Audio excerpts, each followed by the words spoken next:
नमस्कार दोस्तों, एक बार फिर स्वागत है आपका आपके अपने चैनल साइंस ग्रुप बलवंत पे। बहुत ही बढ़िया होंगे, खुश होंगे, उम्मीद करता हूँ स्वस्थ होंगे, मस्त होंगे। ठीक है ना।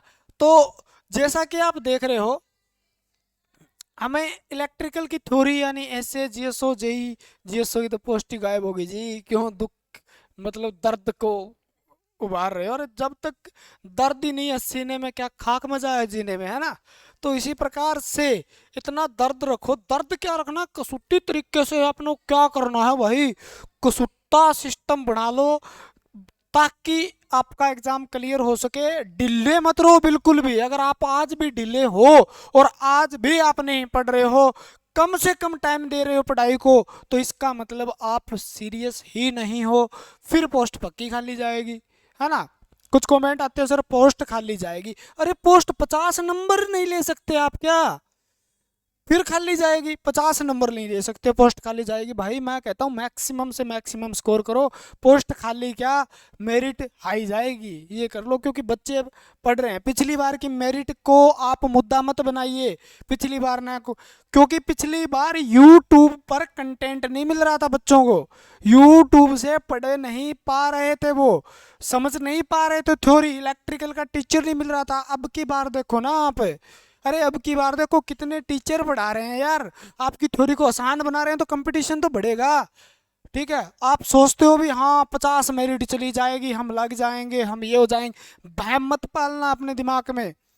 ज़्यादा ज़्यादा मेहनत करो, ज़्यादा ज़्यादा प्रैक्टिस करो, ज़्यादा ज़्यादा थ्योरी को बार बार रिवीजन करो, अपने नोट्स बनाओ और पूरा झोंक दो अपना जितना टाइम है पढ़ने के अंदर। पिछली मेरिट के आधार पे आप सोचते हो भी 1300 पोस्ट थी सर, वहाँ पे 57 मेरिट गई थी। अब की बार तो पोस्ट है बहुत ज़्यादा, 5 गुना है, तो मेरिट तो 2-3 नंबर वाले लग जाएंगे। ऐसा कुछ नहीं है भाई। क्योंकि जैसे जैसे बढ़ता है टाइम, बढ़ता है कंपटीशन, बढ़ता है, बच्चे ज़्यादा पढ़ने वाले होते हैं। ये नहीं है भी पढ़ने वाले नहीं है, तो पढ़ने वाले बच्चे भी हैं मार्केट में। मार्केट कह रहा हूँ, हरियाणा में क्या पढ़ने वाले नहीं है क्या? बहुत पढ़ने वाले बच्चे हैं भाई। ठीक है ना। और उसके बाद पहले जो क्लासें थी, तो क्लासें नहीं मिलती थी बच्चों को यार।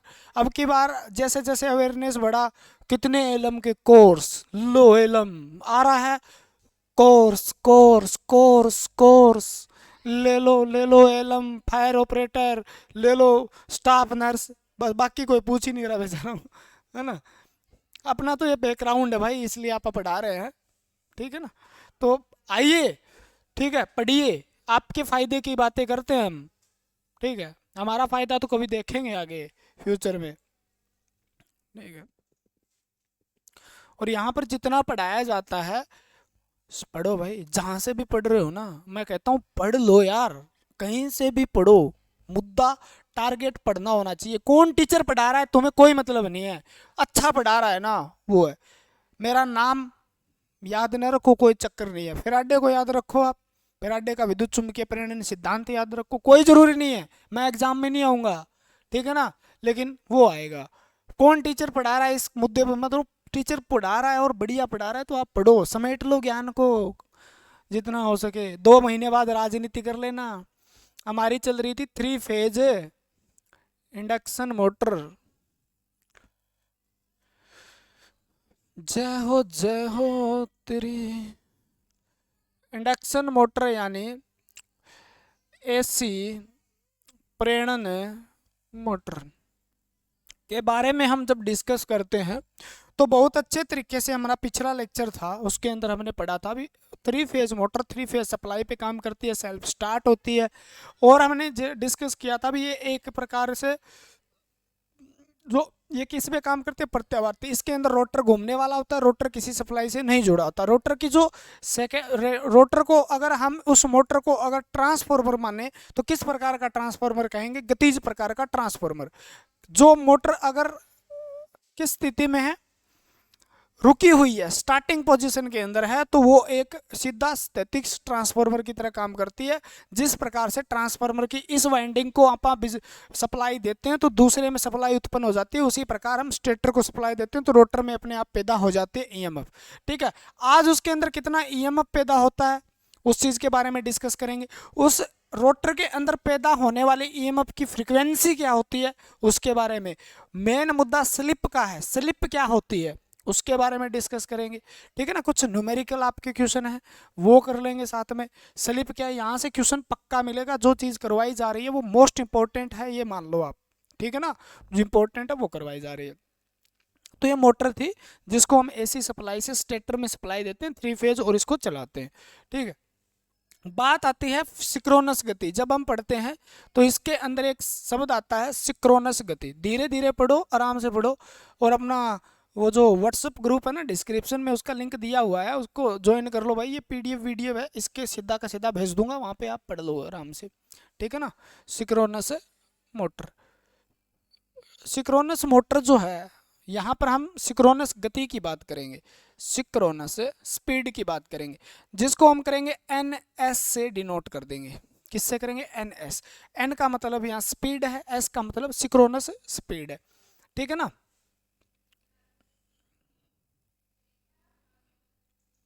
तो सिक्रोनस गति किसको कहते हैं, इसके अंदर आर्मेचर जो होता है, यानी आप कहोगे छोड़ो, स्टेटर जो है, स्टेटर को कौन सी सप्लाई दी है आपने, 3 फेज, तो उसके अंदर कौन सा चुंबकीय क्षेत्र पैदा हो, घूर्णित प्रकार का।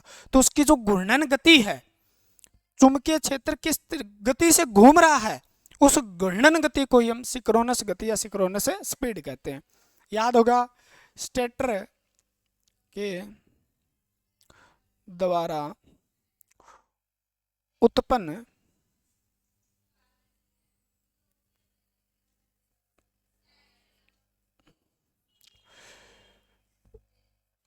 घूर्णित विद्युत चुंबकीय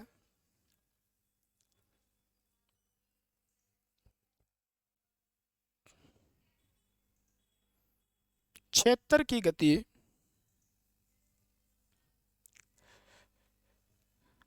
सिक्रोनस गति कहलाती है। समझ में आ गई बात क्या?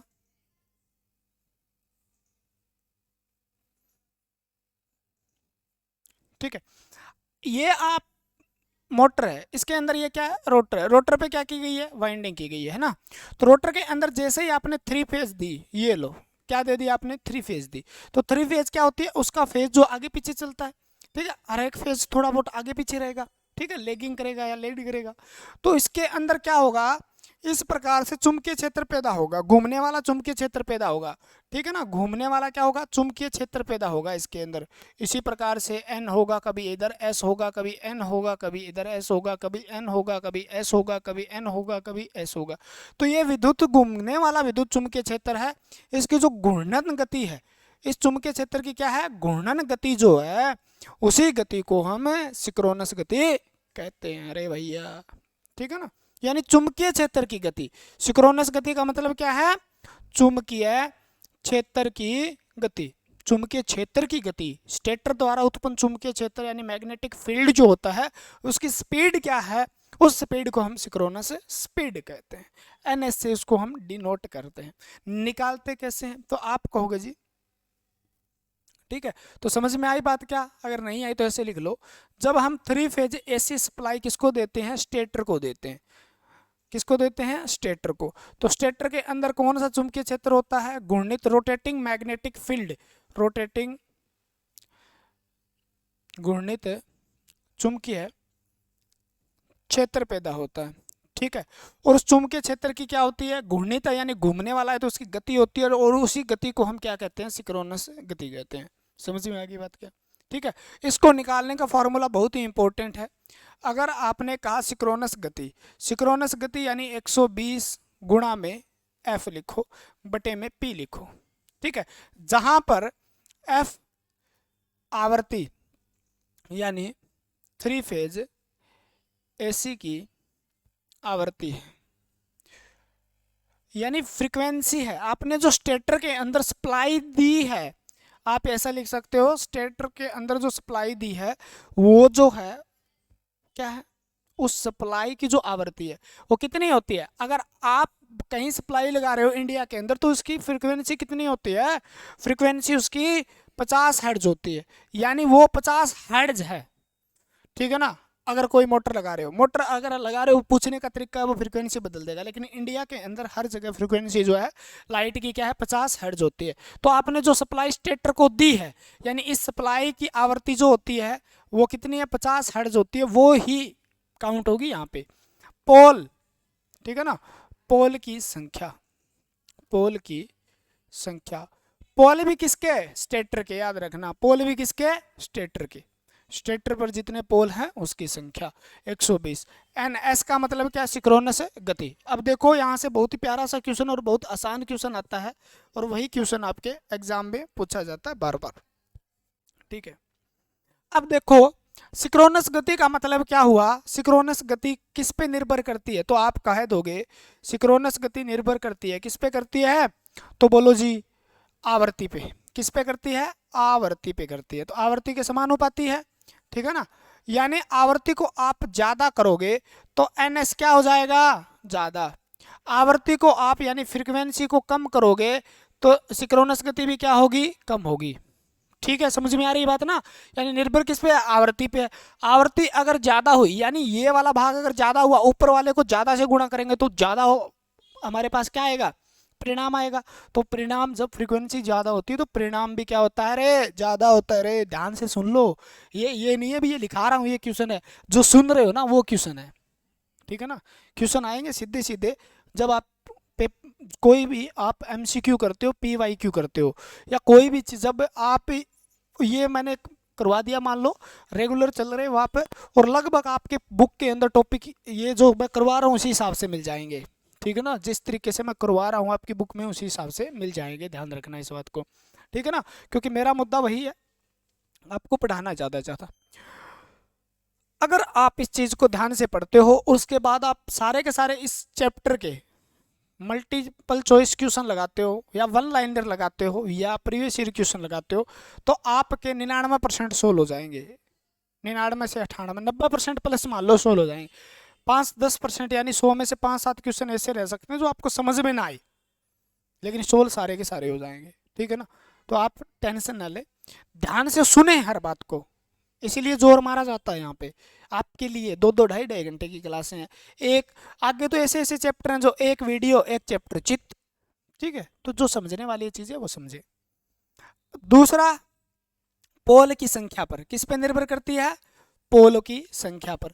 यानी आप कह दो जी पोल जो है उसको बढ़ा दिया जाए तो एन एस क्या होगा, यानी सिंक्रोनस स्पीड क्या हो जाएगी, कम हो जाएगी, क्योंकि नीचे वाली संख्या घटेगी, जो परिणाम होगा, रिजल्ट होगा वो कम आएगा, ठीक है ना। अगर वो कह दे पोल की संख्या घटा दी जाए तो आपको स्पीड क्या हो जाएगी, बढ़ जाएगी। यानी एक बात याद रखना, किसी मशीन के पोल कम होते हैं, ठीक है, तो उसकी सिंक्रोनस स्पीड क्या होती है, ज़्यादा होती है, ठीक है। पोल कम होते हैं उतनी सिंक्रोनस स्पीड क्या होती है, ज़्यादा होती है। क्लियर है। अब वो छोटा सा ये न्यूमेरिकल क्या है, मतलब आप कहो तो हम करवा देंगे भैया, निकालना सीख लो, आगे काम आ जाएगा क्वेश्चन के अंदर, ठीक है।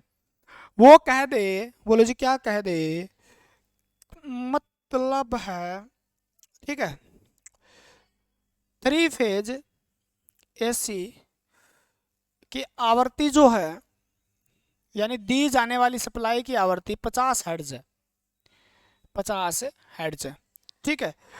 और मोटर में पोल की संख्या 10 है, 10 तो हो ही नहीं सकते मान लो, ठीक है।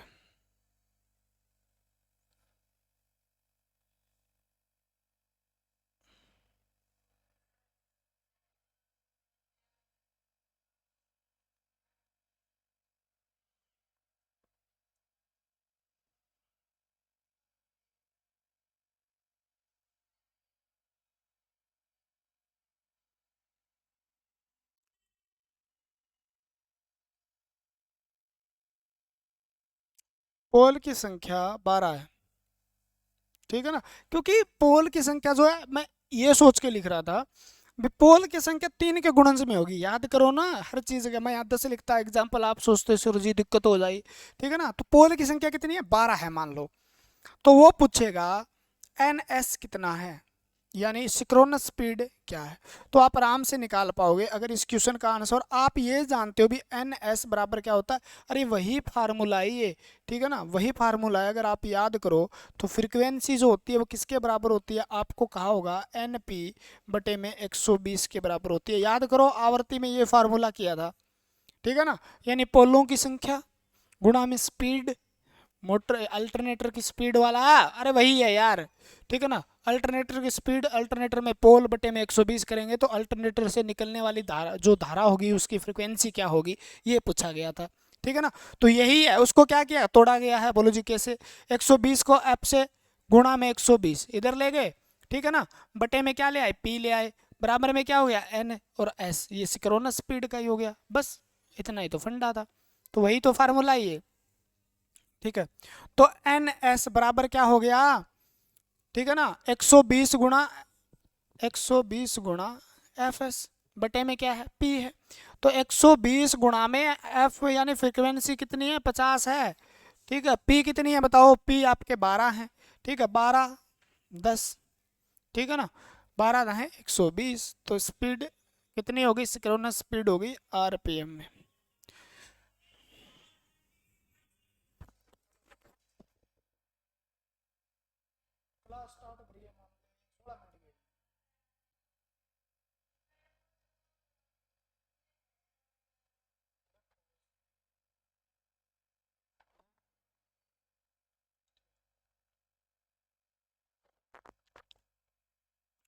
तो आप क्या करो, 500 आरपीएम राउंड मिनट पर मिनट, ठीक है ना, राउंड या रोटेशन पर मिनट कह सकते हो, तो 120 हो गया। कुछ भी दे दे वो यार, यहाँ से क्वेश्चन आपसे ये पूछ ले, मान लो ये क्वेश्चन पूछ ले तो आप आराम से निकाल सकते हो। बोलो जी क्या,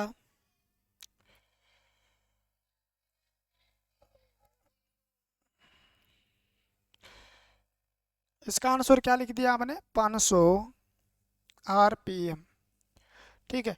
छोटा सा क्वेश्चन पूछ ले, प्रैक्टिस करनी सीख लो। आपसे कहते, ये कहते एन स्पीड जो है वो 1500 आरपीएम है, 1500 आरपीएम है, ठीक है। और पोल मशीन के अंदर मान लो, ठीक है,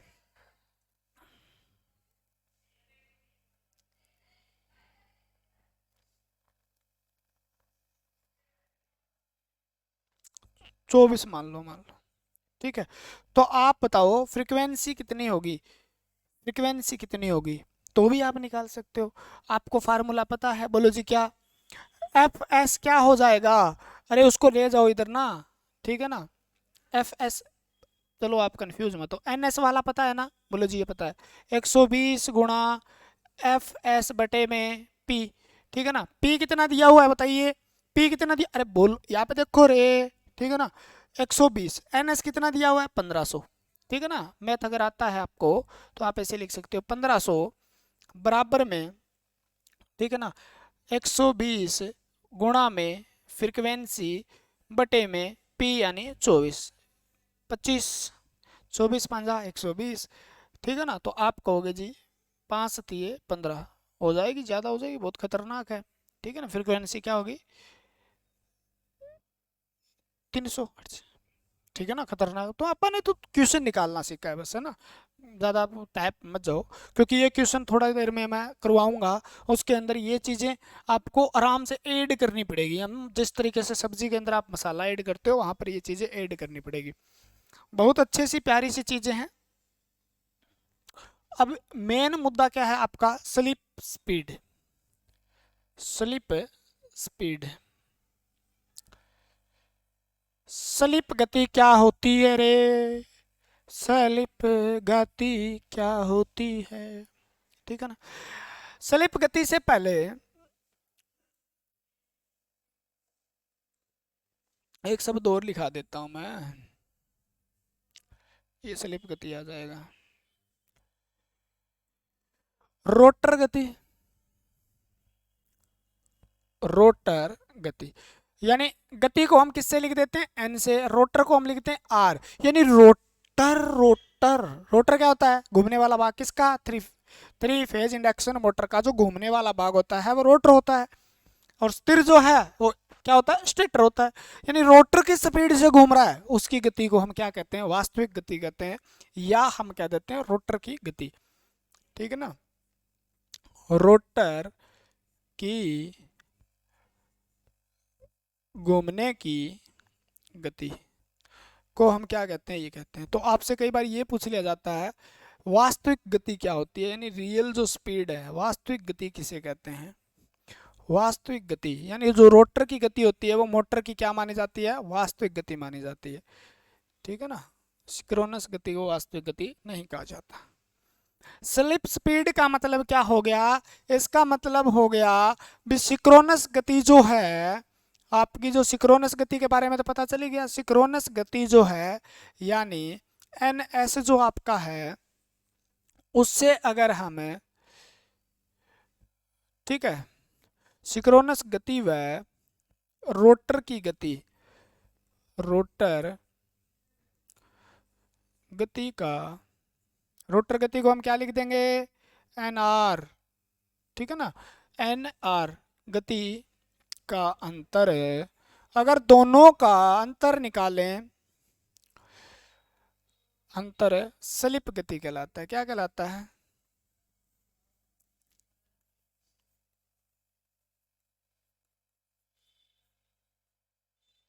ठीक है, कौन सी गति, स्लिप। यानी आपकी एन एस है, बोले जी क्या है, देखो एन एस जो है यानी कौन सी गति, सिंक्रोनस गति। यानी स्लिप गति का मतलब क्या हुआ, स्लिप स्पीड जो है वो किसके बराबर हो गई, अरे तो धीरे धीरे वहां तक लेके जाना आपको। एन एस जो है उसको माइनस क्या कर दें, एन आर। और ये बात आपको पता ही है, रोटर की गति, रोटर की गति सिंक्रोनस गति से, सिंक्रोनस गति से कम होती है। ठीक है, कितनी कम होती है, जितनी, ठीक है, कम होती है। तो जो एन आर है वो एन आर क्या होता है, कम होता है किससे, एन एस से। और ये कब होता है, मोटर के अंदर। ये बात कहाँ की है, मोटर में ये कम होता है। और सिंक्रोनस स्पीड से ज़्यादा अगर एन आर रोटर को है, मान लो रोटर जो है उसको ज्यादा करना है तो वो कब होगा, यांत्रिक शक्ति देनी पड़ेगी आपको बाहर, जब होगा जनित्र के अंदर। आपसे पूछे स्क्रीन सिंक्रोनस गति से ऊपर कहाँ पर हो जाता है, तो रोटर की गति अगर सिंक्रोनस गति से ऊपर आपको करवानी है तो हमें यांत्रिक गति देनी पड़ेगी, क्योंकि वो कमी होगी। सिंक्रोनस गति से क्या होगी, यानी चुंबक जिस गति से घूम रहा है वो उस गति से तो नहीं घुमा सकता ना उसको, तो यानी उससे कम न कम ही गति से घुमाएगा। ठीक है ना, सिंक्रोनस गति जो होती है, यानी सिंक्रोनस गति जब होती है तो उस मोटर को हम सिंक्रोनस मोटर कहते हैं। ठीक है ना, यानी चुंबकीय क्षेत्र की गति और रोटर की गति अगर बराबर है तो उसको हम क्या कहते हैं, क्या कहते हैं, सिंक्रोनस यानी समतुल्य, तुल्यकाली मोटर कहते हैं।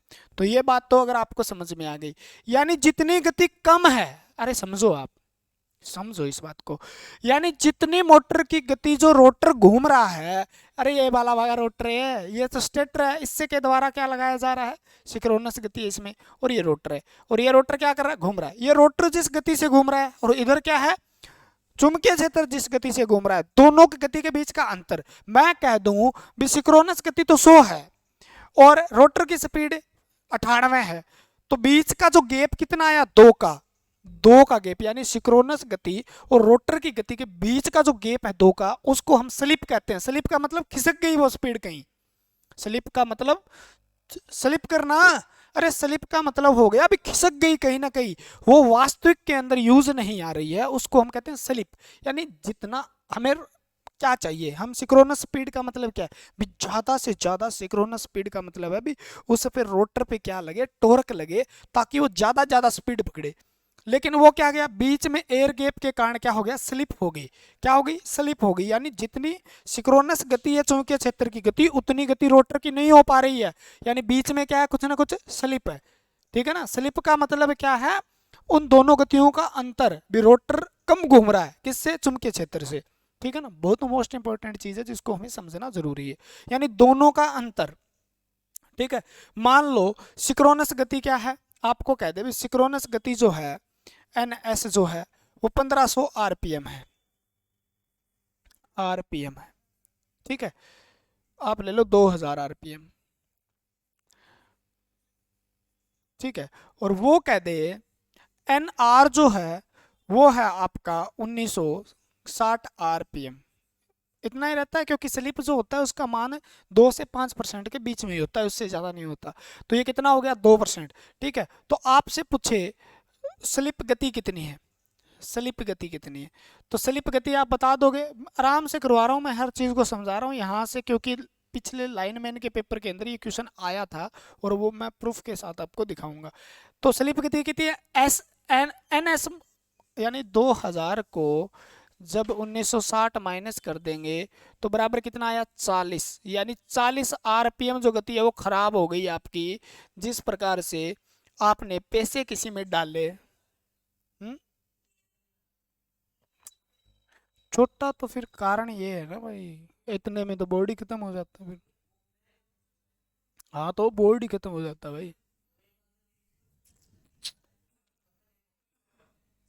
सही दिखा, कोई दिक्कत नहीं। ठीक है, 2000 1900 ये 40 क्या होगी आरपीएम, 40 का मतलब क्या होगी, 40 आरपीएम जो है वो हो गई आपकी स्लिप स्पीड।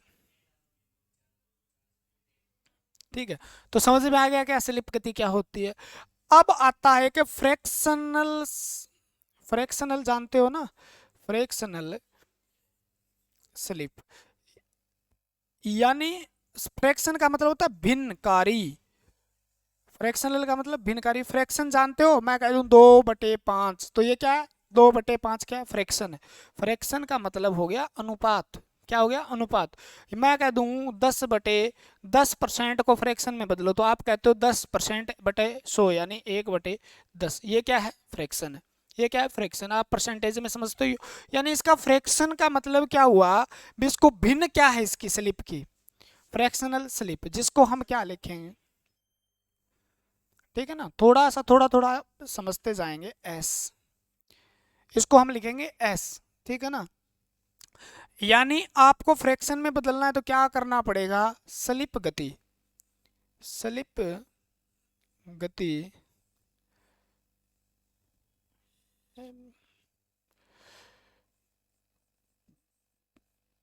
व सिंक्रोनस गति का अनुपात लेना होगा। अनुपात ही तो होता है फ्रैक्शन का मतलब, है ना, गति का अनुपात। फ्रैक्शन का मतलब अनुपात, ठीक है ना। यानी मैं कह दूं 2:5 है, उसको फ्रैक्शन में लिखो तो सीधा रगड़ दो, आप कोई चक्कर नहीं है, 2/5 मैथ तो आता ही है आपको। ठीक है, तो ये देखो आप इसको ऐसे लिख सकते हो, बोलो जी हाँ जी कैसे, बोलो जी स्लिप गति बटे में सिंक्रोनस गति।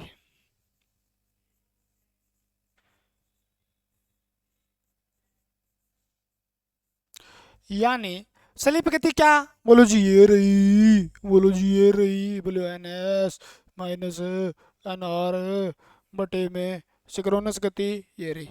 ठीक है ना, हो जाएगा, नॉर्मल सी बात है। तो फ्रैक्शन में आ गया, बोलो जी आ गया।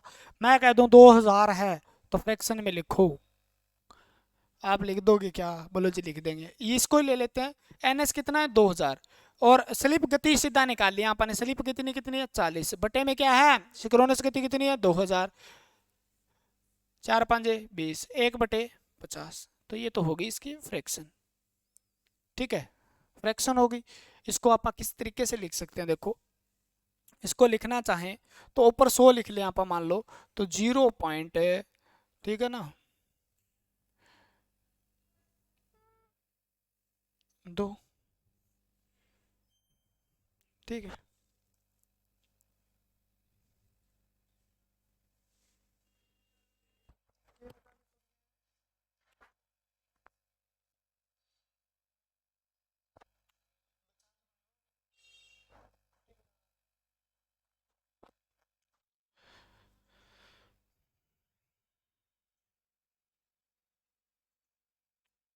ठीक है, तो ये हो गया। अब तीसरी बात जो मोस्ट इंपॉर्टेंट आपके लिए है वो ये होनी चाहिए, बोलो जी क्या होनी चाहिए, स्लिप परसेंटेज, यानी परसेंटेज स्लिप, स्लिप परसेंटेज, यानी एस का मतलब क्या लिखना है, एस परसेंटेज। इतना आराम से समझा रहा हूँ जैसे आपको एक बच्चे को मैं मतलब मैथ समझा रहा हूँ, अनुपात कैसे होता है, फ्रैक्शन क्या होता है। इसका मतलब क्या हुआ, अरे वो ही सारा सौदा है भाई, उसके पीछे क्या लगा दो, गुणा में 100 कर दो। यानी मैं कह दूं 20 कोई है, उसको परसेंटेज में बदलो तो आप कहोगे जी लो परसेंटेज में बदल देंगे, यानी 20% का मतलब क्या होता है, यानी 20/100 होता है जी। ठीक है, यानी परसेंटेज में 20 को बदलना है तो आप क्या करोगे, गुणा में 100 कर लो, ठीक है ना, और बटे में 100 कर दो। ठीक है, तो 1/100 का मतलब परसेंटेज होता है। तो इसी तरीके से परसेंटेज का मतलब होता है परसेंट, यानी पर का मतलब प्रत्यय और सेंट का मतलब 100। ठीक है ना, परसेंटेज में बदलना है तो गुणा में क्या करना पड़ता है, 100 करना पड़ता है। ठीक है ना, यानी स्लिप गति बटे में क्या हो गया आपका, सिक्रोनस गति, slip speed upon synchronous speed into 100। 100 जब करेंगे यानी 100, जब से 100 से हम गुणा करेंगे तो परसेंटेज में आ जाएगा, यानी ये क्या मिल जाएगा हमें, एस परसेंट मिल जाएगा। बोलो जी ठीक है, बोलो। अब ये इंपॉर्टेंट बन गया, क्वेश्चन यही आया था, मैं बताऊंगा अब आपको, देखो ये इंपॉर्टेंट बन गया यहाँ पे। देखो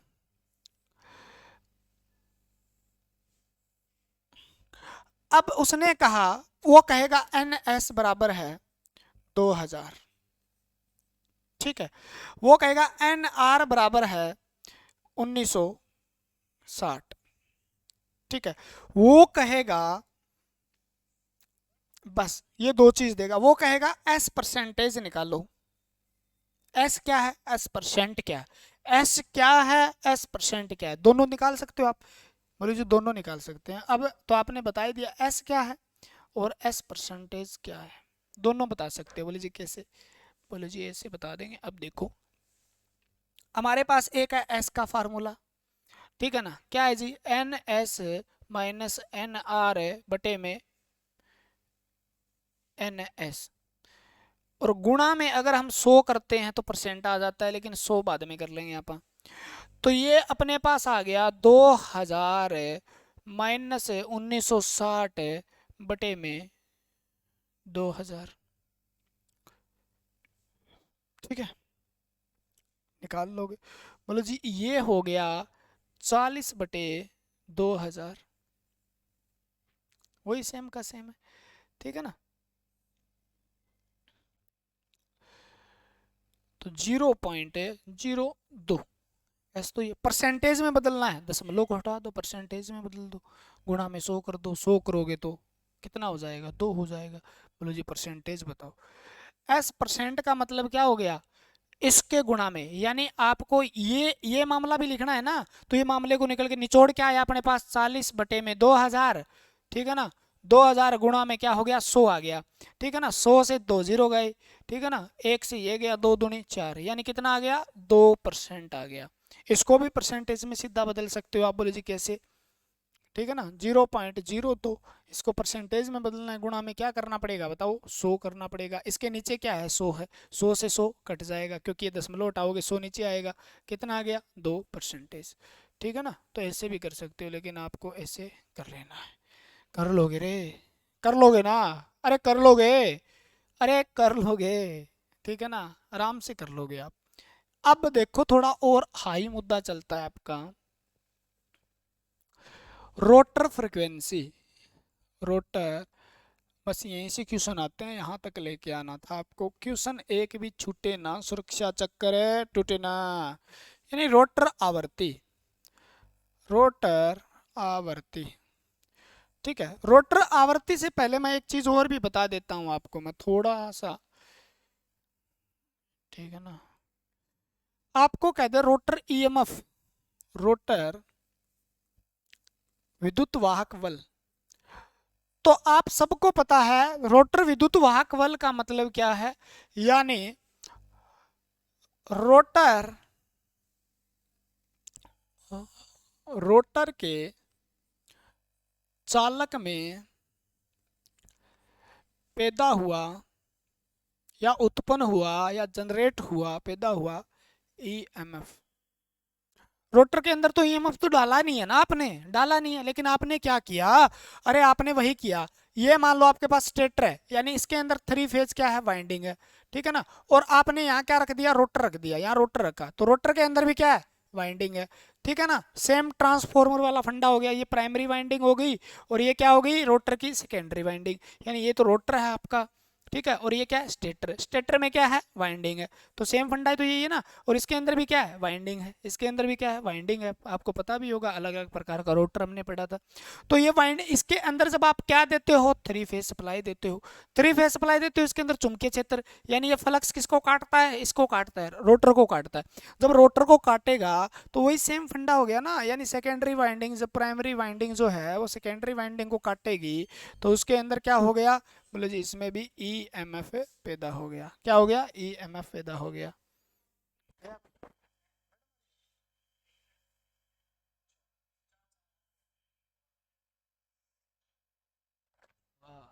जुग जुग जियो, लाखों व्यू आओ, चाय पी लो भाई, फोन तो दे दो यार मेरे को। ठीक है, तो इसके अंदर जब आपने क्या दिया, इसमें जब एसी सप्लाई दी तो इसमें भी क्या हुआ, पैदा हुआ, क्या हुआ, अरे पैदा हुआ ईएमएफ, तो वो रोटर का ईएमएफ कहलाएगा। सेम पंडा है जी, बोलो हाँ जी। जब जब जब प्यार पे पहरा हुआ है, प्यार और भी गहरा हुआ है, प्यार भैया, जब जब प्यार पे पहरा हुआ है ना तो ज्यादा से ज्यादा थपेड़ा हुआ है फिर, ठीक है, फिर हो जाएगा पंगा, पढ़ लो भाई साहब, नहीं तो प्यार फिर, ठीक है, और की डोली में बैठ के कोई ओडी लेके आएगा, कोई फॉर्चूनर लेके आएगा, साथ में बैठा हुआ नजर आएगा ना, तो किताब देख लो। जैसे जैसे ट्रांसफॉर्मर में तो ईएमएफ पैदा, उत्पन्न में चालक में पैदा हुआ, पैदा ईएमएफ जो होता है वो रोटर ईएमएफ कहलाता है, यानी जब 3 फेज स्टेटर वाइंडिंग वाइंडिंग को सप्लाई दी जाती है, सप्लाई दी जाती है, एक एक बात लिखानी पड़ती है रे आपको, तो उत्पन्न, इसके अंदर फ्लक्स पैदा होगा ना, स्टेटर में उत्पन्न फ्लक्स से रोटर के चालकों को काटता है, रोटर के चालक को काटता है, जिसके कारण रोटर में, अरे ट्रांसफॉर्मर वाला फंडा है सीधा सीधा यार, सिद्ध के कारण रोटर में ईएमएफ पैदा हो जाता है।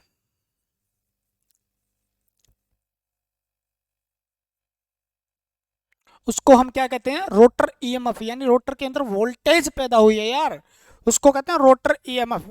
आप इसको E2 से लिखते हो कहाँ तो, ठीक है ना, या आप मैं कह दूं ER से लिख लो, यानी ईएमएफ किसका, रोटर का, तो आप दोनों तरीका अपना सकते हो अपने लिए बस, ठीक है, तो ये हो गया सिस्टम।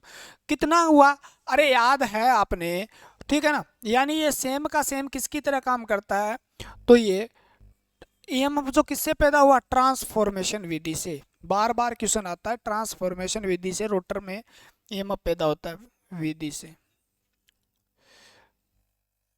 यानी जिस तरीके से ट्रांसफॉर्मर में पैदा होता है उसी तरीके से क्या होता है, ईएमएफ पैदा होता है रोटर के अंदर, इसलिए इसके अंदर वही आपका जो इक्वेशन लग जाएगी सेम की सेम। बोलो जी कैसी, बोलो कौन सी वाइंडिंग, बोलो ये प्राइमरी वाइंडिंग, इसके अंदर क्या, बोलो जी टर्न, बोलो कितने एन, इसके अंदर भी क्या टर्न, बोलो कितने इतने, इसके अंदर क्या ईएमएफ होगा इतना, और इसके अंदर ईएमएफ कितना रोटर में, ये ईएमएफ, ठीक है, सेम का सेम वो ट्रांसफॉर्मर आपने पढ़ा है, तो ये बात आपके जहन में घुसती देर नहीं लगेगी।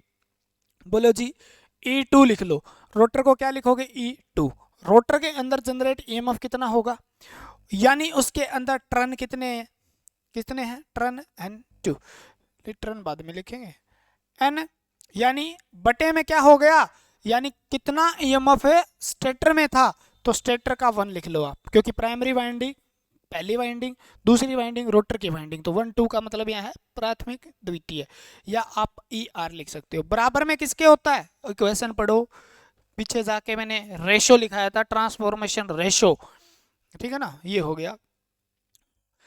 तो एन किसमें, एन 2 यानी टर्नों की संख्या किसमें है, रोटर में, और एन 1 किसमें, स्टेटर में, तो ये हो जाएगा उसका। क्लियर हो गया बात। E2 का मतलब क्या है, यहाँ पे E2 का लिख लो आप, E2 का मतलब है ईएमएफ, किसमें, ईएमएफ इन रोटर, यानी रोटर के अंदर उत्पन्न ईएमएफ, ठीक है ना। स्टेटर में ईएमएफ, स्टेटर में जो वोल्टेज है वो, एन मतलब स्टेटर नहीं, रोटर के अंदर टर्न की संख्या, और उसके अंदर रोटर के अंदर, स्टेटर और रोटर के अंदर टर्न की संख्या, ये स्टेटर की ये रोटर की है ना, समझ में आ गई बात। तो E2 जो है वो किसके बराबर हो जाएगा, इसको ऊपर लेके जाओ, ऊपर, ठीक है ना, E1 गुणा N2 बटे में N1, ये हो जाएगा, कितना ईएमएफ जनरेट होगा वो अपने आप इससे निकल जाएगा, ठीक है ना।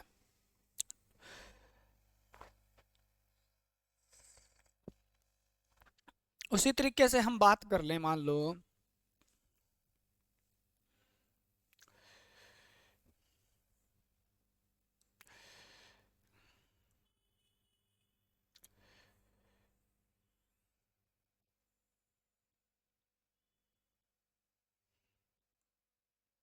लिख दे यहाँ पे N1 N2 E1 E2,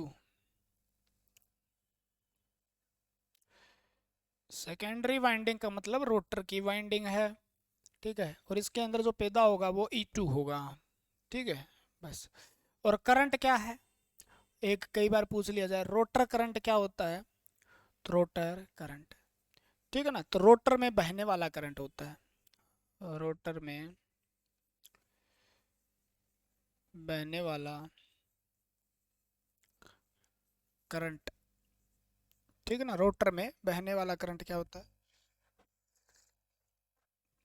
और ये किसके बराबर होता है आपको बताइए, वी बराबर आई आर वाला लगाओ यहाँ पे, अरे याद है क्या, वी बराबर आई आर, ठीक है ना, ये डीसी का फार्मूला है, तो सीधा सीधा, तो आर, आई किसके बराबर हो गया, वी बटे आर के बराबर क्या हो गया, आई, तो आर का मतलब है यहाँ एसी के अंदर हम आर जो है उसके साथ में क्या होता है, और कुछ भी होता है, बोले क्या होता है जी, आपका जो वो इंडक्टेंस वगैरह जो प्रतिबाधा ना, जो क्या बोलते हैं उसको यार, ठीक है, तो ये हो गया आपका आर, आई क्या है, रोटर में आई है मान लो, ठीक है ना, तो ये किसके बराबर होगी, E2 बटे में जो E2 है, यानी रोटर के अंदर ईएमएफ है, रोटर में ईएमएफ है, आर क्या होगा यहाँ पे, तो प्रति बाधा होगा, टोटल इम्पीडेंस क्या होता है, प्रतिबाधा, इम्पीडेंस क्या होता है वो होता है, और ये क्या हो जाएगी, प्रतिबाधा किसके बराबर होती है, आपको पता हो तो बोलो जी हमें तो नहीं पता, आप बता दो, अब रोज रोज ये बातें थोड़ी बताई जाती है, ठीक है ना,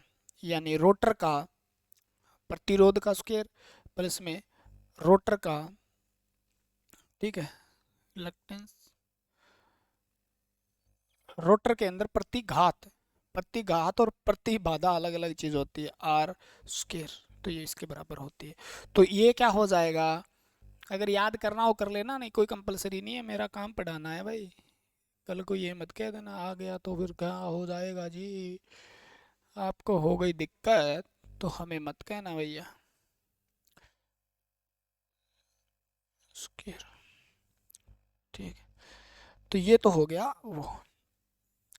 अब आवर्ती की बात करें मान लो, तो आपको अब दिक्कत नहीं आएगी, ठीक है। अब आपको पता है भी ईएमएफ पैदा हुआ और एसी के कारण पैदा हुआ, फ्लक्स के कारण जब पैदा हुआ, तो क्या होगा इसके अंदर बताओ भाई, तो इसकी क्या होगी, अपनी कोई ना कोई फ्रीक्वेंसी होगी, क्योंकि ये किस प्रकार का पैदा हुआ है, एसी प्रकार का, यही है 5-10 मिनट का औखा, बाकी तो आगे कुछ नहीं है, स्टार्टर पढ़ना है बस, खत्म हो जाएगा आज 3 फेज। आवृत्ति क्या होगी, यानी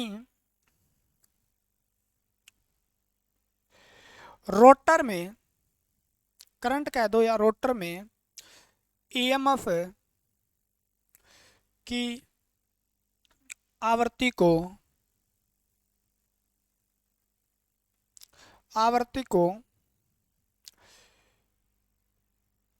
रोटर आवृत्ति कहते हैं।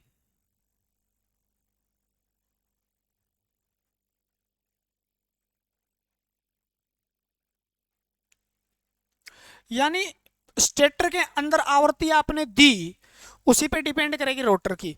यानी स्टेटर में जितनी फ्रीक्वेंसी ज्यादा है उतनी फ्रीक्वेंसी क्या होगी उसके अंदर ज्यादा होगी रोटर में, क्योंकि फ्रीक्वेंसी क्या होती है, देखो यहां पर क्या है, वहां पे फंडा क्या था, यानी वहां पे ये फंडा था, ये स्लिप पे डिपेंड करेगी यहाँ पे।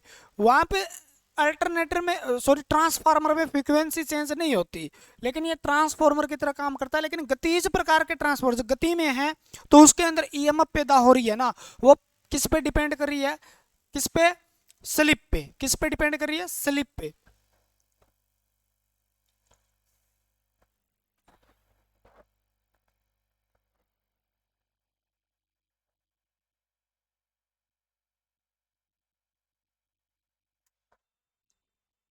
ठीक है, भी फ्रीक्वेंसी उतनी ही होगी, मैं बता रहा हूं ना, उतनी होगी जितनी स्लिप और उनका क्या होगा, गुणनफल होगा। ठीक है ना, यानी अगर परसेंटेज निकालें आप, हाँ परसेंटेज निकालें तो किस पे डिपेंड करेगी, फ्रीक्वेंसी जो आपने फ्रीक्वेंसी दी है उस पे, और स्लिप कितनी है उस पे डिपेंड करेगी। क्योंकि वो भी घूर्णन गति से, सिंक्रोनस यानी चुंबकीय क्षेत्र भी घूर्णित गति से है और रोटर भी क्या है, घूर्णित गति से है। यानी दोनों जब घूर्णित गति में है तो उनके बीच का अंतर क्या है, स्लिप है, तो वही क्या हो जाएगी, फ्रीक्वेंसी हो जाएगी। देखो किस प्रकार से, बोले जी किस पे डिपेंड करती है, अरे बताओ। यानी रोटर की फ्रीक्वेंसी को आप लिख लो एफ है आर, रोटर फ्रीक्वेंसी है, बराबर किसके है, तो एस यानी स्लिप गुणा में आपकी एफ एस, और एफ एस यहाँ पे क्या है, एफ एस यहाँ पे है रोटर स्टेटर में दी जाने वाली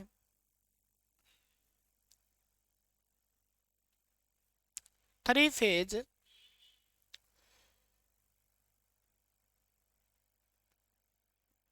सप्लाई की आवृत्ति, थ्री फेज सप्लाई की जो आवृत्ति है वो क्या होती है, थ्री फेज सप्लाई की जो आवृत्ति है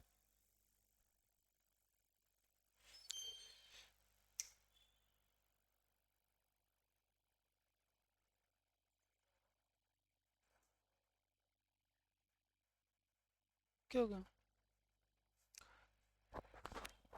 वीडियो चला छोटा छोटा, मैं भी चढ़ाई यार है थोड़े 5-10% रहे हो यार।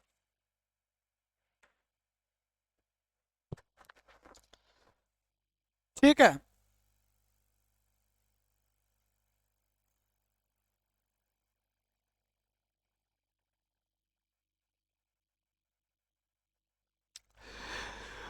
तो उसको हम क्या कहते हैं, ये बोलते हैं। ठीक है, थ्री फेज सप्लाई की आवृत्ति हम बोलते हैं।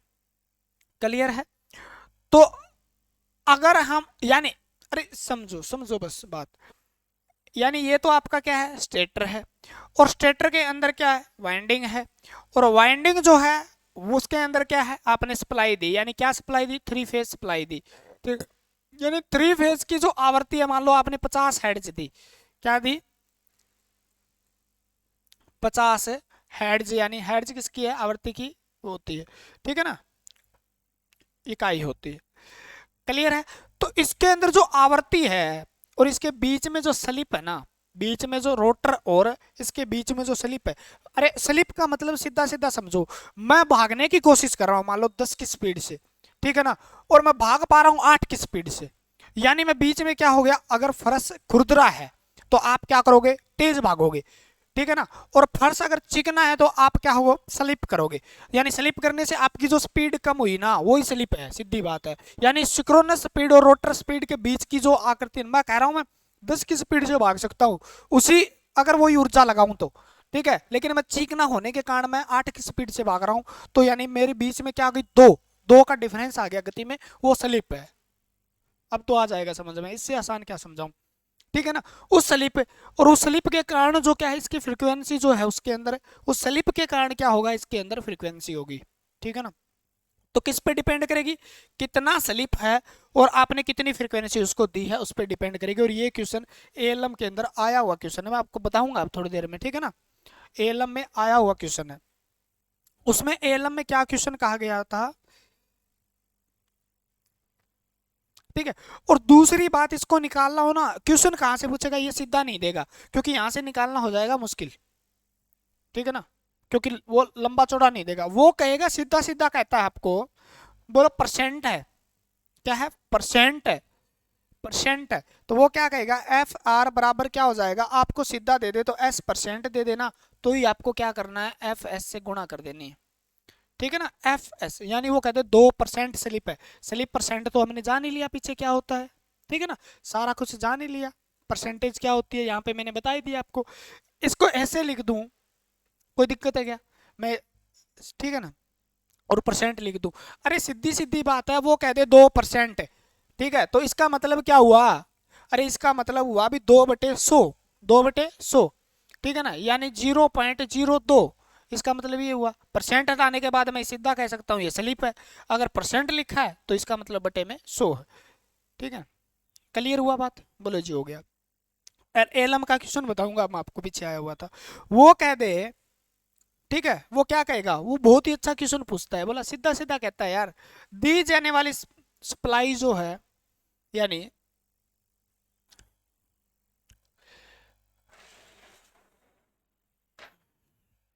ठीक है, सप्लाई, क्वेश्चन है ये सीधा, सप्लाई की आवृत्ति, यानी स्टेटर आवृत्ति होगी सीधी सीधी। ठीक है ना,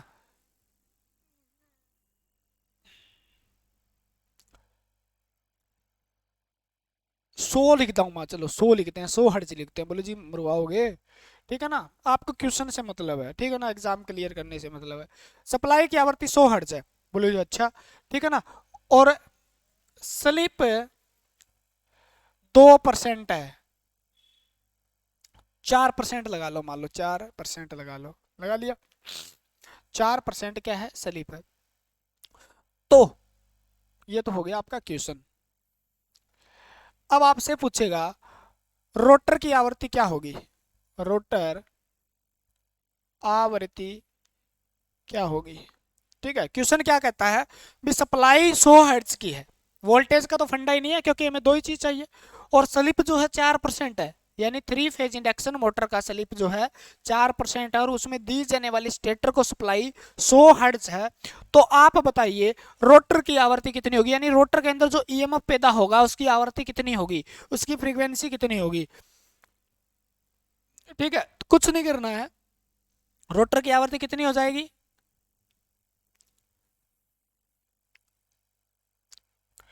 तो आपको सीधा सीधा फार्मूला एफ आर बराबर किसके हैं, एस परसेंटेज गुणा में बटे में, परसेंट हटा के देख लो आप चाहे, ऐसे लगाने का मतलब यहाँ क्या है, 100।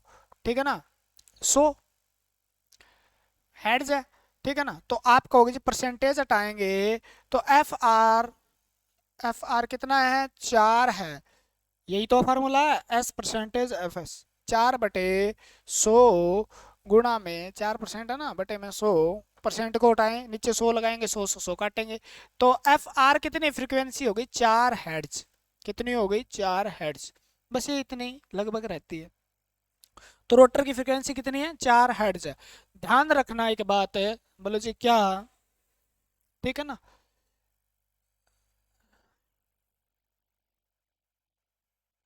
नोट करके लिख लेना, बार बार क्वेश्चन आया है,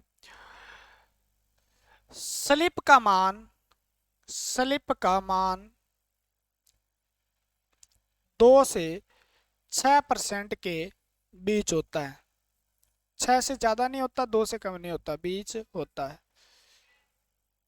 ठीक है, अगर यहाँ ना लिखो तो आप यहाँ लिख लेना जहाँ पे हमने स्लिप बात की है, स्लिप कहाँ बात की है, ये रहा, नोट करके लिख लेना। ठीक है ना, अनुपात लिखा है ना, अनुपात, आपने अनुपात कहाँ लिखा है, यहाँ लिख लो नोट करके, slip percentage three phase induction motor का 2 से 6% होता है। ठीक है, और मोस्ट इंपॉर्टेंट क्वेश्चन के रूप में इसको नोट कर लेना, हाईलाइट करके बता देता हूँ मैं। यही तो क्वेश्चन बनते हैं। पहला क्वेश्चन ये, दूसरा क्वेश्चन ये बन गया आपका। ठीक है, थोड़ा सा ध्यान से देखो।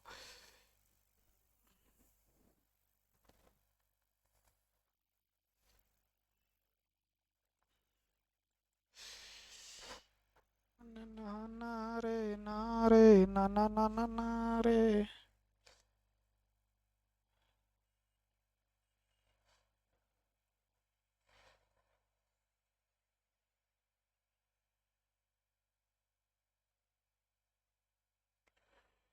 दो दो दो दो दो दो दो दो। एक क्वेश्चन है आपका प्रीवियस ईयर का, जो यहाँ मैं करवा देता हूँ आपके रिक्वेस्ट के आधार पे, क्योंकि हमें कुछ नहीं करना भाई, आपके लिए मेहनत करनी है। किए जा रहे हैं, किए जा रहे हैं। कमेंट कर दिया करो भाई, ज़्यादा से ज़्यादा कमेंट किया करो, इससे हमें मोटिवेशनल यानी आपकी जो क्या होती है, ये रहा 72 एएलएम के अंदर आया हुआ क्वेश्चन है, देखो आया हुआ क्वेश्चन है। दिखाई दे रहा है क्या यार? अब तो दिखाई दे ही रहा होगा। ठीक है, निकाल लो, आराम से निकाल पाओगे। बोलो जी। देखो, जब 50 हर्ट्ज की 3 फेज वाला इंडक्शन मोटर 2% स्लिप पर काम करता है, ठीक है, तो रोटर करंट की फ्रीक्वेंसी या रोटर ईएमएफ की फ्रीक्वेंसी क्या होगी? तो सीधा सीधा फंडा अपने पास है, बोलो जी क्या? बोलो जी एफ जो आर होता है ना, बोलो जी क्या होता है? जो एफ आर होता है ना, ठीक है, एफ आर जो होता है वो एस यानी स्लिप परसेंटेज गुणा में, ठीक है ना, क्या होता है? एफ एस होता है। और एफ क्या होता है? स्टेटर फ्रीक्वेंसी होती है। एस का मतलब है स्टेटर फ्रीक्वेंसी होती है। क्लियर हो जाएगा ना, हेड्स में मापते हैं। तो एफ आर जो है, तो आपके पास क्या दिया हुआ है परसेंटेज बताइए? 2% दिया हुआ है, यानी 2% स्लिप है, और 50 हेड्स की आपने उसको सप्लाई दी है। ठीक है, तो एफ आर बराबर बताइए, तो 2/100 जा रहा है क्या? कहाँ? 50। ठीक है ना, और 50 को काटेंगे तो एक, यानी कितनी हेड्स, यानी रोटर में 1 हेड्स की सप्लाई होगी, यानी क्वेश्चन का आंसर हो जाएगा पहला। ठीक है ना, तो ये नॉर्मल नॉर्मल क्वेश्चन है यार। ठीक है, हो जाएगा क्या? अरे बोलो। अरे उदास क्यों हो जाते हो यार? आपका ये चेहरा खिला खिला रहना चाहिए, बस ये नहीं है ऐसे जैसे लिड़बिड़ा जाता है ना वो, ज्यादा धूप होती है तो कोई पौधा होता है मान लो वो, जैसे जो कपास होती है अपनी, नरमा होता है, बाड़ी होती है, और जब धूप पड़ती है जून महीने में, जुलाई में, तो वो दोपहर में उसको देखते हैं ऐसे ऐसे होता है, तो ऐसे ऐसे ऐसे हो गया सिस्टम आपका। तो पेपर क्लियर करना है अपने को यार, टेंशन नहीं लेनी है। देखो, अब तो और क्वेश्चन करेंगे, अभी तक तो फिल्टर सॉर्ट कराने वाले क्वेश्चन करेंगे जो आपके बुक के अंदर दिए हुए हैं। एमसीक्यू की तो बाद में कर लेंगे, कोई चक्कर नहीं है। आपकी बुक के अंदर दिए हुए क्वेश्चन करेंगे आप। ठीक है ना, ये लो,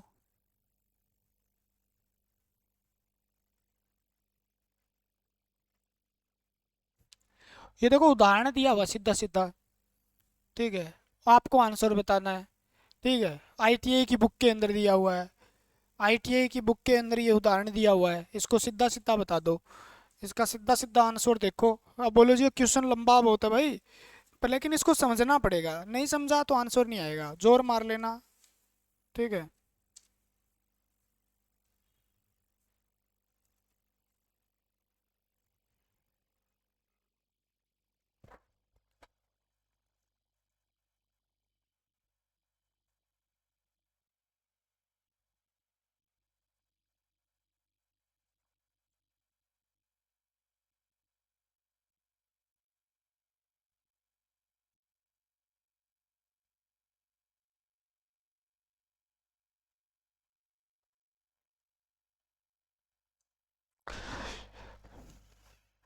करें क्या?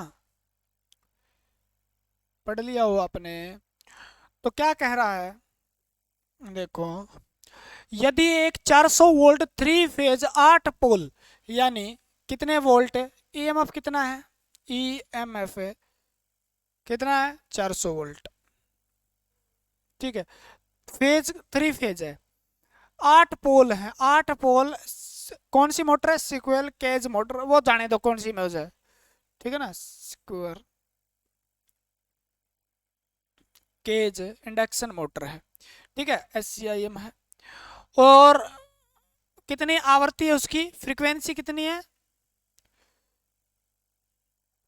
पोल कितने हैं, पोल पोल पोल कितने हैं, 8 पोल है, ठीक है ना।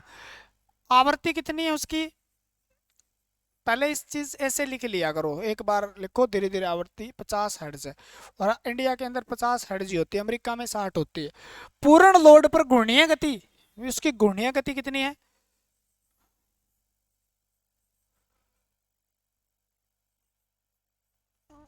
घूर्णीय गति जो है वो 720 आरपीएम है, आरपीएम है, ठीक है।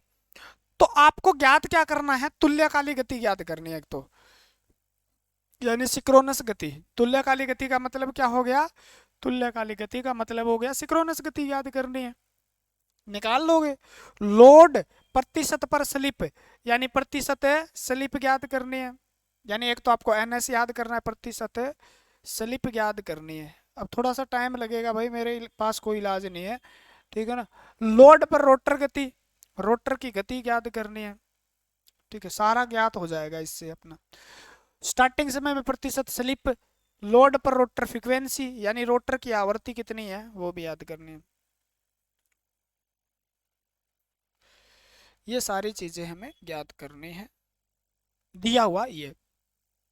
अगर मैं सबसे पहले तुल्यकालिक गति की बात करूं, यानी एनएस, तुल्यकालिक गति की जब बात करता हूं मैं, यानी किसकी गति की बात करूं मैं, तुल्यकालिक गति, देखो हो जाएगा धीरे धीरे, अरे इधर देखो रे, यानी सिक्रोनस गति, यानी जब हम एनएस की बात करते हैं तो दिमाग में एक ही बात आती है, बोले जी क्या, 120 एफ एस बटे में पी, यही आती है ना, बोले जी ठीक है।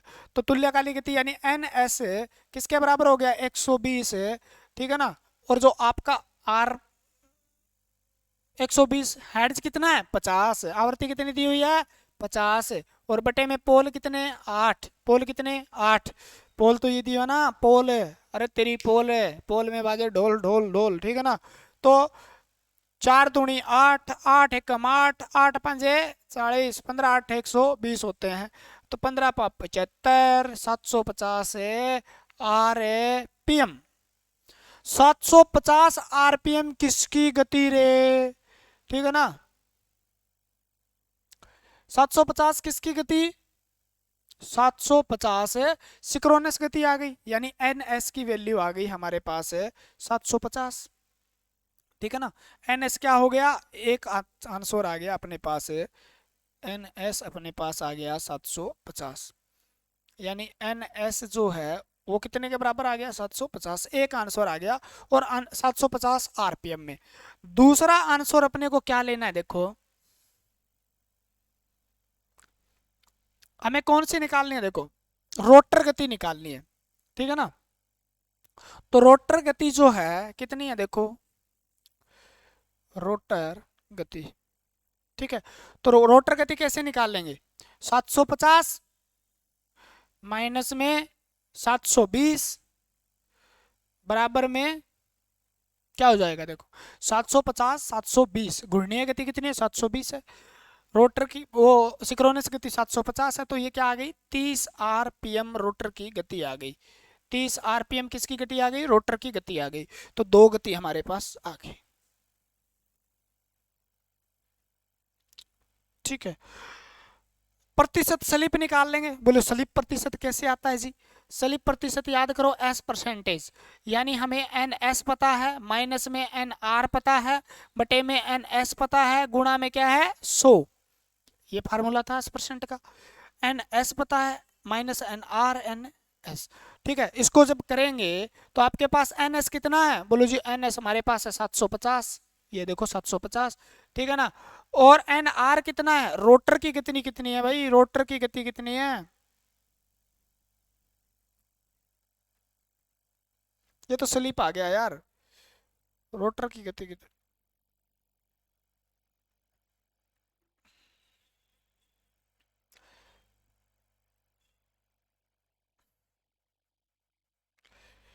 ठीक है, तो कितना हो गया, 720 बटे में 750 और गुणा में क्या हो गया, 100 हो गया, ठीक है ना, यही होगा। ठीक है, तो निकाल लो इसको, एस परसेंटेज कितना आ गया, 750 में से जाएगा 30 बटे में 750, यानी 750 में से 720, 750 गुणा 100, ठीक है ना, तो 25 तिया 75, ठीक है ना, तो 100 बटे, गलत हो गया क्या कहीं,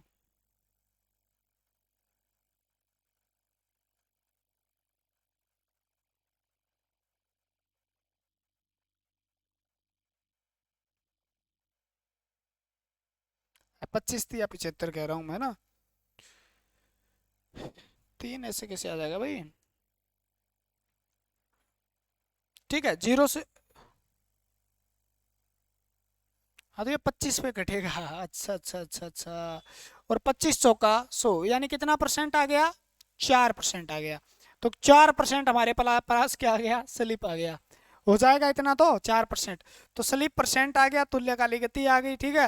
रोटर में आवर्ती कितनी है, रोटर में आवर्ती, यानी रोटर को आवर्ती को हम क्या लिखते हैं, एफ आर, यानी स्लिप परसेंटेज गुणा में क्या था, फ्रीक्वेंसी, किसकी, रोस्टेटर की फ्रीक्वेंसी, एफ आर बराबर में स्लिप अपने पास कितना है, 4% आ गया, स्लिप कितना है देखो 4% है, गुणा में कितनी आवृत्ति यहीं दे रखी है देखो 50 हर्ट्ज है, ठीक है 50 हर्ट्ज है, ठीक है ना, तो एफ आर बराबर हो गया 4/100 गुणा में 50, 50 दूनी 100, 2 दूनी 4, यानी 2 हर्ट्ज आपकी क्या आ गई,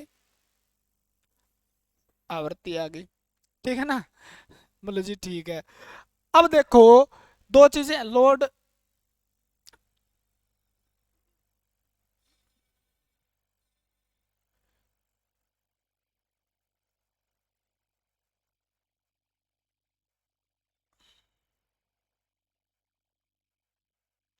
सिंक्रोनस गति भी आ गई, और क्या रह गया यार, फ्रीक्वेंसी आ गई ना 2 हर्ट्ज, स्टार्टिंग के समय प्रतिशत स्लिप बताओ, देखो स्टार्टिंग के समय प्रतिशत स्लिप, एस परसेंट, ठीक है, कब की बात कर रहा है ये, स्टार्टिंग की बात कर रहा है, स्टार्टिंग के अंदर आप जानो, बोलो जी हम जानते हैं, आप जानो, मान लो सिक्रोनस स्पीड तो वही है, स्टार्टिंग में कितनी है यहाँ पर 750 आई है अपने पास, यही है ना 750, अब बताओ एन आर यानी रोटर की गति कितनी है स्टार्टिंग के समय, रोटर जब तक चला ही नहीं है तो रोटर की गति कितनी है, 0, ठीक है ना, रोटर की गति कितनी हो गई, 0, तो रोटर की गति कितनी है, 0, ठीक है। अब स्लिप परसेंट निकालना है तो आपको क्या करना पड़ेगा, एस परसेंट बराबर क्या होता है, एन एस माइनस में एन आर, और बटे में क्या होता है, एन एस होता है, अगर मैं एन एस 750 है और एन आर की वैल्यू कितनी है, 0 है, तो बटे में क्या, एन एस कितना होता है, एन एस कितना होता है 750, ठीक है ना, गुणा में कितना हो गया 100, क्योंकि परसेंटेज निकालोगे गुणा क्या कर दोगे 100, तो यानी 750 माइनस 0 है तो 750 बटे 750 गुणा में क्या हो गया 100, ठीक है ना, तो 750 से ये कट गया, तो कितना परसेंट आ गया, स्टार्टिंग के अंदर स्लिप कितनी होती है 100%, कितनी होती है 100%, क्योंकि परसेंट स्लिप का मतलब जब तक रोटर चला ही नहीं है उस समय की पूछ रहा है ये, जब तक रोटर नहीं चला तो रोटर की गति 0, ठीक है, सिक्रोनस गति माइनस रोटर गति बटे में क्या होता है, सिक्रोनस गति, तो सिक्रोनस गति और रोटर गति को जब अंतर होता है उसे हम स्लिप क्या कहते हैं, स्लिप कहते हैं, क्या कहते हैं, स्लिप कहते हैं, और स्लिप परसेंटेज निकालना है तो एन एस माइनस में एन आर बटे में एन एस, यानी स्लिप गति बटे में एन एस, यानी सिक्रोनस गति, तो यानी स्लिप गति क्या हो गई 750 माइनस 0, यानी रोटर की गति 0 बटे में 750, यानी स्लिप क्या हो गया 1, स्लिप क्या हो गया 1, ठीक है ना, तो परसेंट पूछे तो 100% हो गया, ठीक है, तो यही तो पूछा होगा, सारे आंसर आ गए मेरे हिसाब से तो।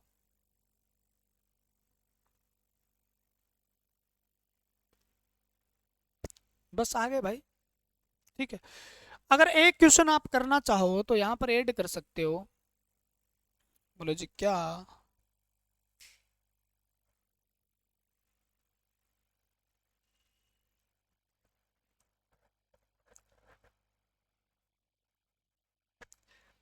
हाँ,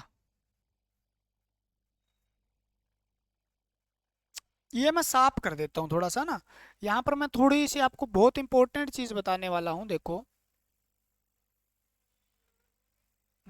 क्योंकि जगह अपने लिए इम्पोर्टेंट है।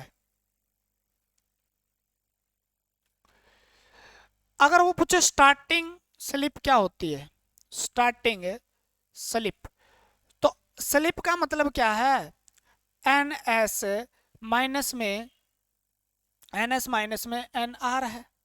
ठीक है, ये देखो एन आर है, और बटे में क्या है, स्लिप का मतलब बटे में एन एस है। ठीक है, एन एस है।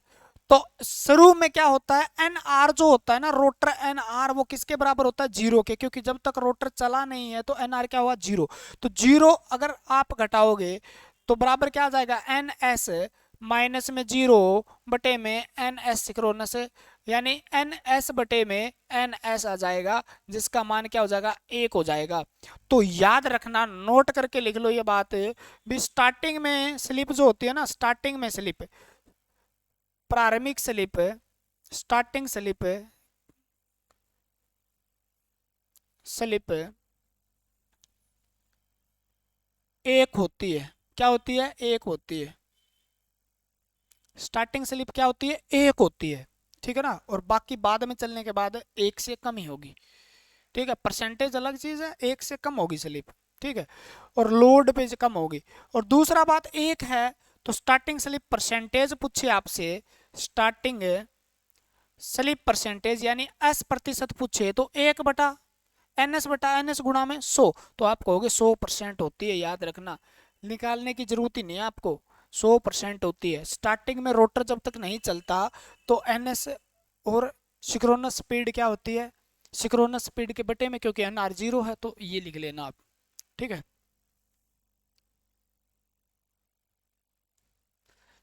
हो जाएगा। एक क्वेश्चन आप निकाल के देखना, आप पता चल गया ना। 400 वोल्ट का यहाँ कोई फंडा नहीं है, क्योंकि हमें ऐसी चीज पूछी गई है जो वोल्ट पे है ही नहीं, निर्भर ही नहीं है। ठीक है ना, वो चीजें हमें पूछी गई है। एक क्वेश्चन और दे देता हूं मैं आपको, ये सारे के सारे आपके अरियंत का क्वेश्चन है ये भाई। ठीक है ना, लेकिन मैं कहता हूँ अरियंत बुक खरीदना मत आप। बोले जी क्यों, भाई 800 900 पेज की है, फिल्टर सिस्टम हो जाएगा आपका शॉर्ट। उदाहरण नंबर 2। ठीक है, और किसी बुक में मिले मान लो, तो ये मान लेना ये किसी का है, अरियंत का ही है।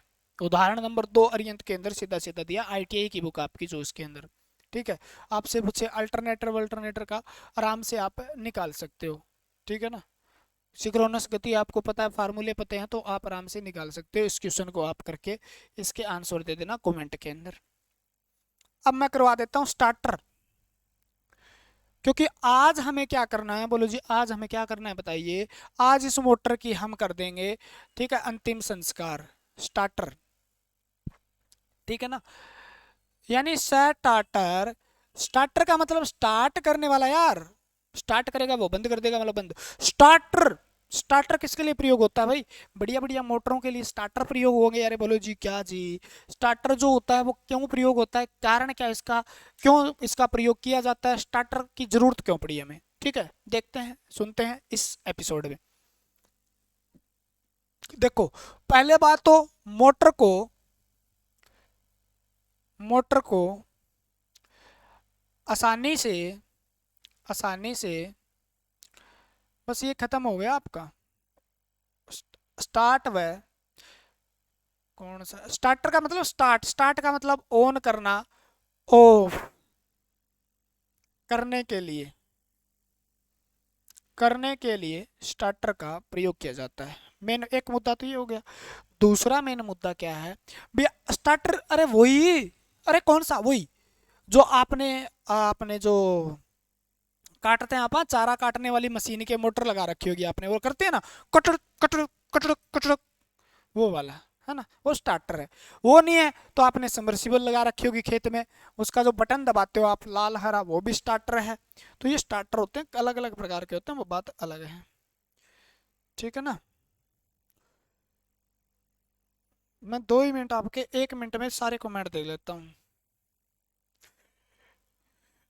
गुड्डू, हिंदी में समझ नहीं आता जी।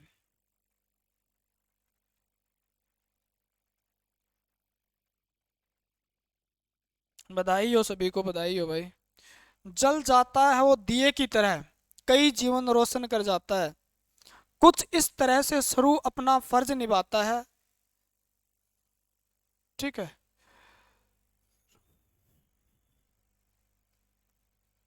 अच्छा, जल जाता है वो दिए की तरह, कई जीवन रोशन कर जाता है, और कुछ इस तरह से शुरू अपना फर्ज निभाता है। दीपक भिवानिया मैसेज भेजा है भाई। ठीक है, धन्यवाद भाई इतना प्यार देने के लिए, बहुत बहुत धन्यवाद सर मार्गदर्शन करने के लिए।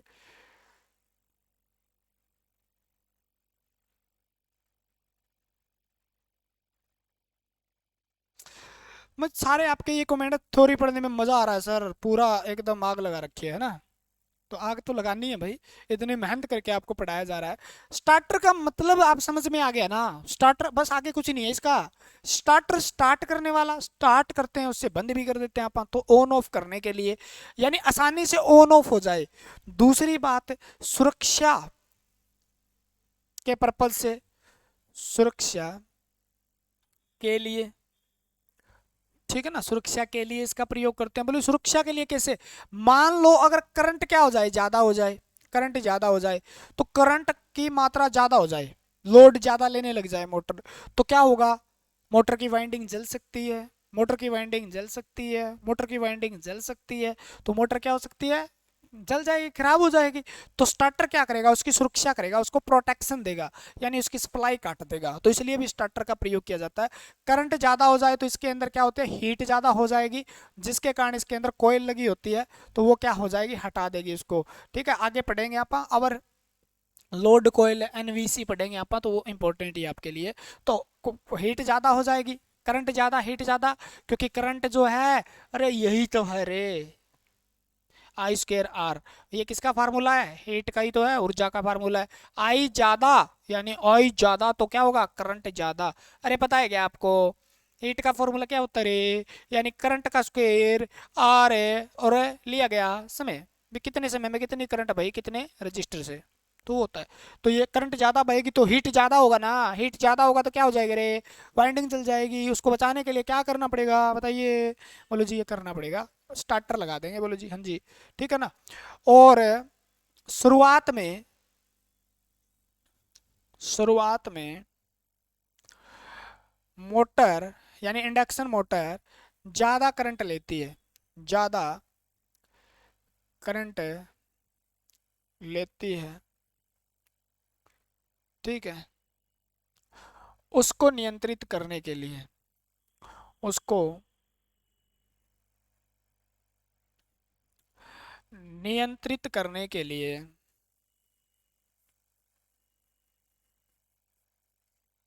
कितना लेती है, स्टार्टर का प्रयोग। यानी शुरुआत जो होते हैं ना, शुरुआती करंट अगर आपसे पूछ ले स्टार्टिंग करंट मोटर का कितना होता है, तो नॉर्मल जो लोड के साथ करंट लेती है उसका 5 से 6 गुना, ठीक है ना, 5 से 6 गुना किसका, फुल लोड का। यानी फुल लोड पे अगर मोटर को चलाया जाता है उससे 5 से 6 गुना।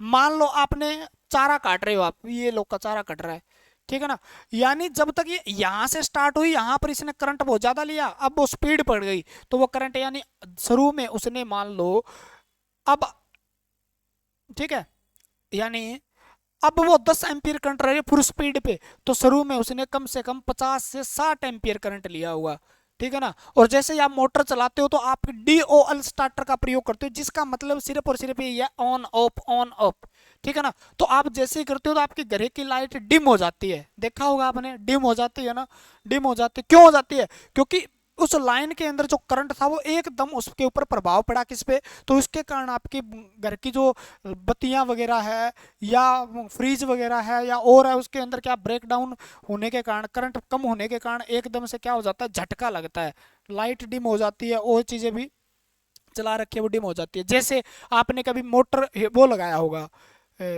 राड लगाई है, हीटर लगाया है, रोड लगाते हो ना पानी के अंदर, जैसे बटन दबाते हो तो आपने झटका सा महसूस किया होगा किसमें, लाइट के अंदर, तो वो स्टार्टिंग के अंदर करंट बहुत ज्यादा लेता है, तो उसी कारण मोटर भी करंट बहुत ज्यादा लेती है शुरुआत में, तो वो कितना गुना होता है, 5 से 6 गुना फुल लोड का, ठीक है ना।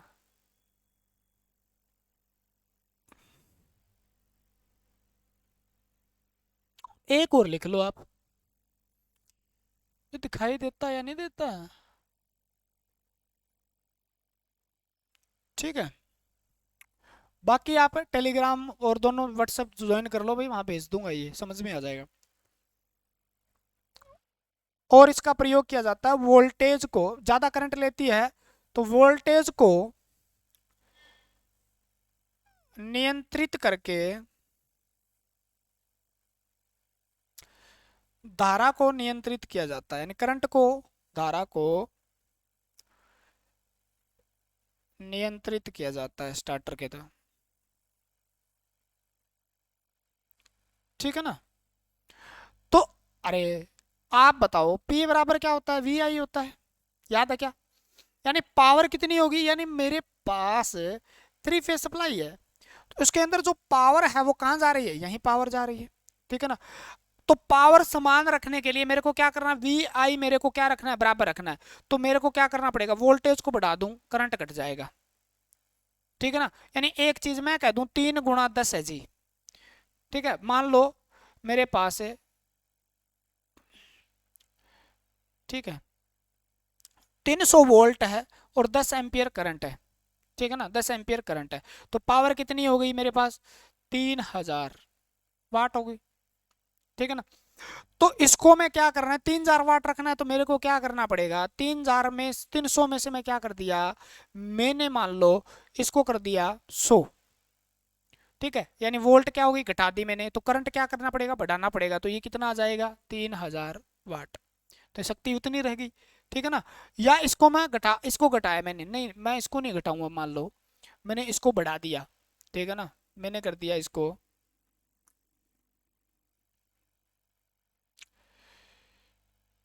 1500, ठीक है ना, इसको 2 एम्पीयर कर दिया, वोल्ट कर दिया, तो ये कितना आ जाएगा, 3000 वाट, ठीक है ना। यानी एक चीज घटा दूं मैं और एक चीज बढ़ा दूं तो क्या हो जाएगा, शक्ति उतनी रहेगी। तो क्या वोल्टेज को घटा के क्या किया जाता है, करंट पर नियंत्रण किया जाता है, ये काम बताएगा आगे, स्पीड को कंट्रोल करेंगे ना आप, वहां काम आएगा। बोलो जी अच्छा, बहुत एडवांस पढ़ाते हो हैं, यानी तेज हो रहे हो। एक होता है आपका स्टार्टर के प्रकार, लिख लो डियोल स्टार्टर, एक होता है आपका ये स्टार डेल्टा स्टार्टर, और एक आपका स्टार्टर होता है रियोस्टेट, और एक होता है auto, auto auto auto transformer starter, ठीक है ना, डीओएल स्टार्टर। और अब देखो कितने यार, कितने बढ़िया से आपको पढ़ाते हैं यार, फालतू कोई बातें ही नहीं करते, स्टार्टर, ठीक है ना। और ये भी स्पेलिंग गलत ना हो भाई, स्टार्टर लिख लेना ना। क्लियर हो गया क्या। डीओएल को फुल फॉर्म होती है डायरेक्ट ऑनलाइन, अरे डायरेक्ट ऑनलाइन है, वीडियो कॉलिंग पे है ना, ऑनलाइन स्टार्टर।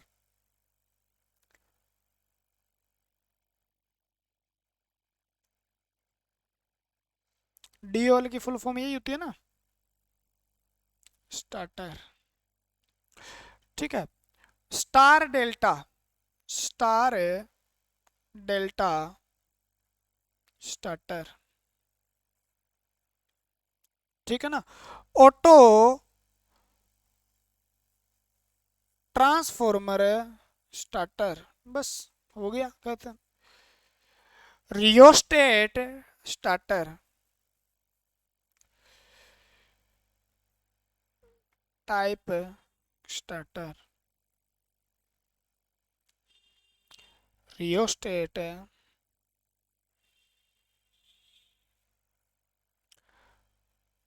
प्रकार स्टार्टर। ठीक है, एक बात याद रखना, मोस्ट इंपॉर्टेंट क्वेश्चन यही बन जाता है, यह स्टार्टर केवल स्क्विरल केज इंडक्शन मोटर के लिए प्रयोग होते हैं। यानी केवल और केवल स्क्विरल केज मोटर जो है, अपने दो प्रकार की मोटर पड़ी थी अपने, एक वाउंड रोटर लगा हुआ था, एक में स्क्विरल केज प्रकार का सिंगल केज था, डबल केज था, याद हो तो उसके अंदर हमने दो प्रकार की 3 फेज इंडक्शन मोटर पड़ी थी। यानी इंडक्शन मोटर दो प्रकार की होती है, आपने पढ़ा होगा, स्क्विरल केज यानी गिलहरी के पिंजरे जैसा जिसमें रोटर हो वो तो स्क्विरल केज होती है, वाउंड प्रकार का रोटर वो क्या होती है आपकी स्लिप रिंग रोटर, जिसमें स्लिप रिंग लगा हो। तो स्लिप रिंग के लिए अपने क्या किया था, स्लिप रिंग से हमने 3 रियोस्टेट बाहर निकाले थे, ठीक है ना, 3 क्या निकाले थे, स्लिप रिंग के द्वारा 3 कोयल की जो आपकी तार है वो बाहर निकाली थी, और जिसको हमने रियोस्टेट से क्या कर दिया था, कनेक्ट कर दिया था करंट को कंट्रोल करने के लिए। याद है क्या, रियोस्टेट यानी परिवर्तक क्या है, प्रतिरोधक है। तो यानी रियोस्टेट वाला सिस्टम किसमें लगाया था हमने, याद है पिछले लेक्चर के अंदर, तो स्लिप रिंग के अंदर लगाया था। तो आप कहोगे यह केवल स्लिप रिंग मोटर के लिए प्रयोग होता है। स्लिप रिंग इंडक्शन मोटर के लिए प्रयोग होता है,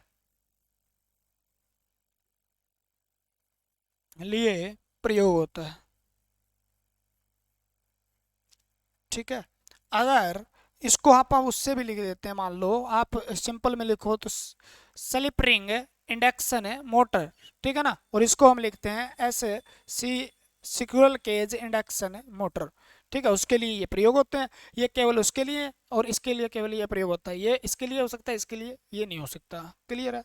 तो ये केवल इसके लिए प्रयोग होते हैं, ठीक है ना। ये प्रयोग किसमें किए जाते हैं, स्क्विरल केज इंडक्शन मोटर के लिए प्रयोग होते हैं, और ये किसके लिए होते हैं, रियोस्टेट प्रकार के। तो ये स्टार डेल्टा वेल्टा हम आगे पढ़ने वाले हैं। अब इस चीज़ को हम ओवरलोड रिले से पढ़ते हैं, डीओएल तो फिर पढ़ेंगे, उससे पहले मैं आपको बताता हूँ, 2 चीज़ें बताता हूँ, ठीक है ना, जो आपके लिए इंपॉर्टेंट है।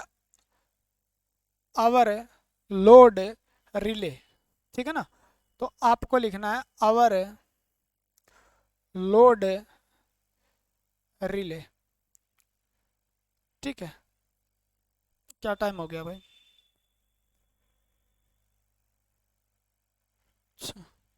आवर लोड रिले का मतलब क्या है यहाँ पे, ठीक है ना, आवर लोड रिले यानी जब क्या होता है, ये किस प्रकार की होती है, पहले ये लिख लो, थर्मल ऑपरेटेड रिले होती है, ठीक है ना। यानी तापीय विधि पर कार्य करती है, ठीक है। अगर आपने, ठीक है, अगर आपने इसको पढ़ना है और इसका क्वेश्चन ठीक करना है तो कुछ भी नहीं है, इसका ज़्यादा लंबा चौड़ा लफड़ा नहीं है। क्या होता है, स्टार्टर के अंदर लगा दी जाती है, कहाँ लगाई जाती है, स्टार्टर, आपके जितने भी स्टार्टर होंगे उसके अंदर ये लगी होती है, स्टार्टर में लगी होती है, ठीक है ना, स्टार्टर में क्या होती है, लगी होती है। और ये जो इसमें लगी होती है यार,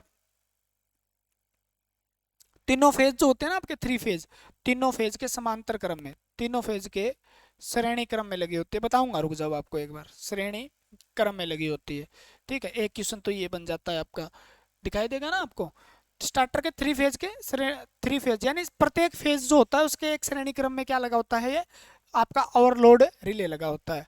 और ये क्या करता है, सुरक्षा करता है, किसकी सुरक्षा, मेरी तो करेगा नहीं, मोटर की सुरक्षा करेगा, किसकी करेगा, मोटर की।